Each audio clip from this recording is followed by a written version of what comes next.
Dumating na yung binili kong power supply sa Banggood. Yung spec nito 300 watts, 0 to 30 volts, tapos 10 amps. Ngayon, check ko. Sana buo kasi may mga nababasa akong review nito, mga sira doon dumating. Sana okay to. Kaya in-unbox ko rin para may ebidensya kung sakaling sira.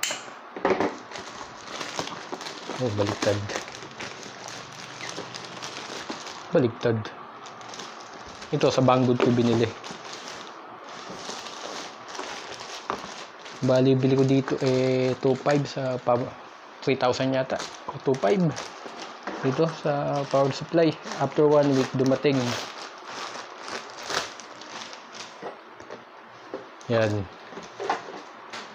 yung tatak niya, Minleaf. Yan yung model NPS 30110W DC power supply. Yung mga project ko kasi nagiging demanding na. Kailangan na ng mga professional grade na equipment. Kaya ito, sinisimulan ko nang bumili. So, yan yung kasama niya. Natin. Yun.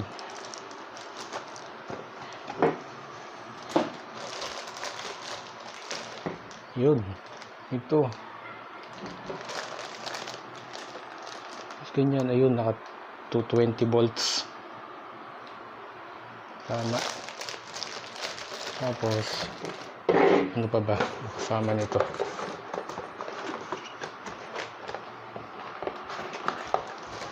Yan, user manual. Ano naman ito?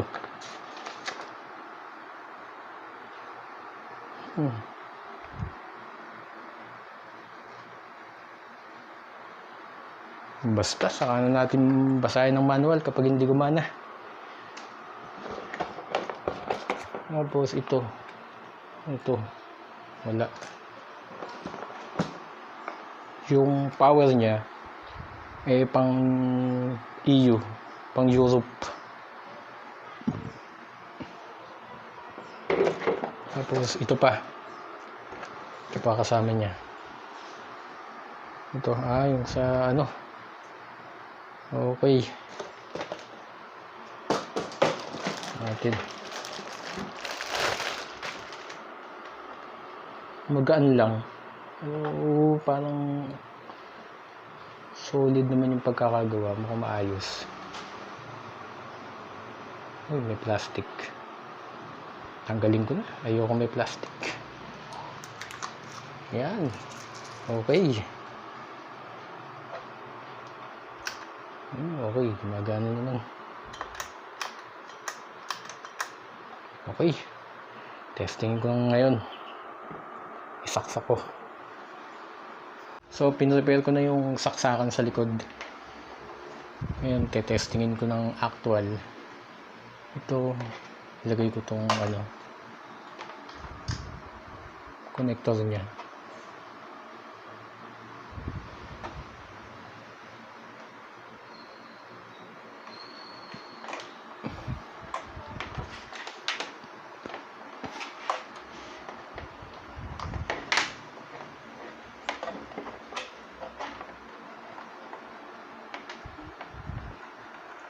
Yun.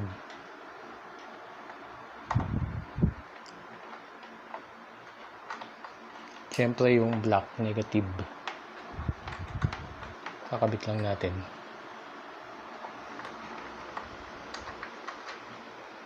Madali lang siyang gamitin at madaling pihitin pala.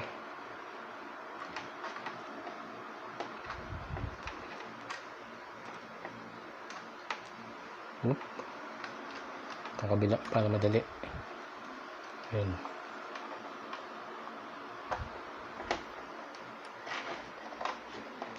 Itong kabila para consistent.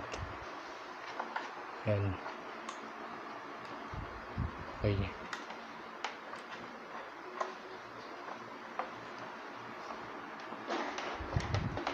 Okay.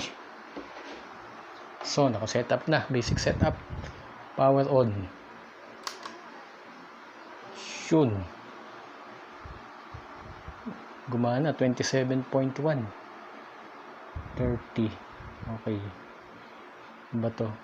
B quartz. Ito yung pangpihit.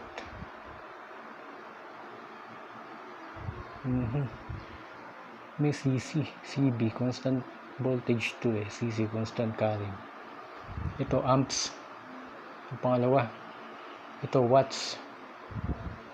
I-set natin sa 12. Ayan. Itong isa para pang fine tune. So nakalagay dito 12.6. Subukan kong test dito. Talagang 12.7 na.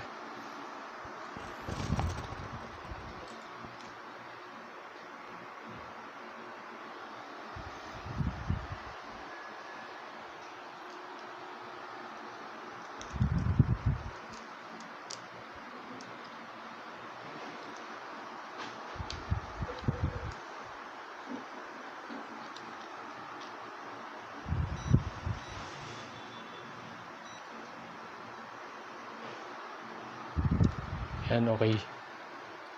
Sinet ko sa DC voltage itong ano ko, voltmeter, itong multimeter. 12.7 to. Natin kung 12.7 din ang lalabas. Natin konti. Yan.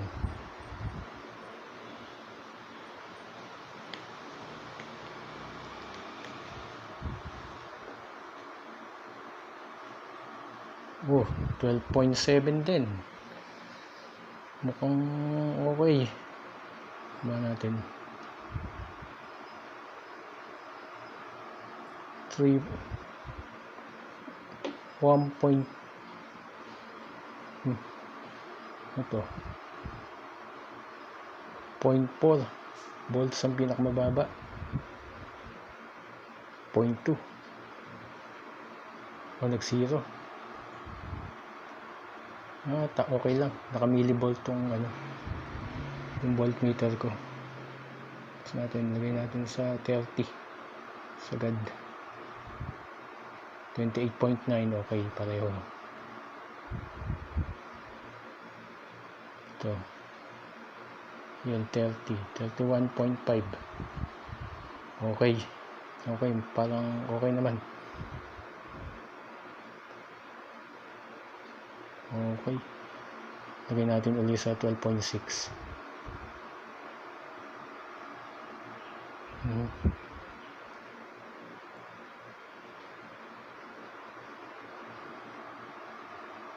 Yan, 12.7.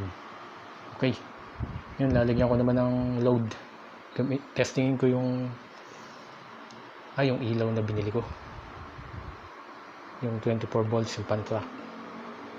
Ngayon, testingin natin to, itong ilaw na pan-track, pang clearance light.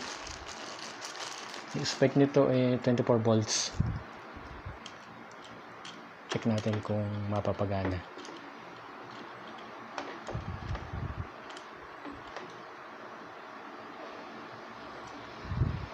Okay, tapos itong blue, yun, lasa, yun. Okay, hindi siya gumana kasi yung spec niya 24. Unti-unti nating itaas tong voltahe nito. Ayun, aba, sa 15 pala gumagana na to 16. Okay. Ayun, sa 24. 0.4. Ayos pala to Okay, lagay natin sa 28. Yan. Pamasira. Oops. Mabala. Usually daw kasi yung mga truck pag tumatakbo 28 volts. Yan. 28 volts yung pag nagkakarga yung alternator nila. Kaya dyan natin tetestingin. Okay. So nakita nyo. Ayan. 0.03 amps yung konsumo. Tapos 0.84 watts. Ngayon, bakit paano kuha nitong 0.84 watts? Multiply lang itong 28 sa 0.03. Yan, naging 0.84. Tama ba? 8, 16, 24, 3, 6, 7, 8. Tama. 0.84 watts. Di ba yung formula ng power ay P equal to E, yung voltage times I. Multiply lang itong dalawa na to. Kahit wala nitong 0.84 multiply mo lang ito. Okay na yan. Okay. Testingin ko ngayon dun sa ammeter kung talagang 0.03 amps. Tingnan ko.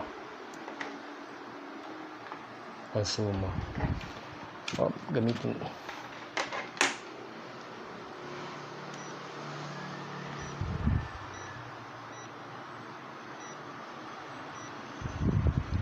Okay, ito. Gagamitin ko to. Zero muna natin. Dapat 0.03 natin. Okay, nakita nyo 0.039. So, legit to. Legit na 0.03. Okay.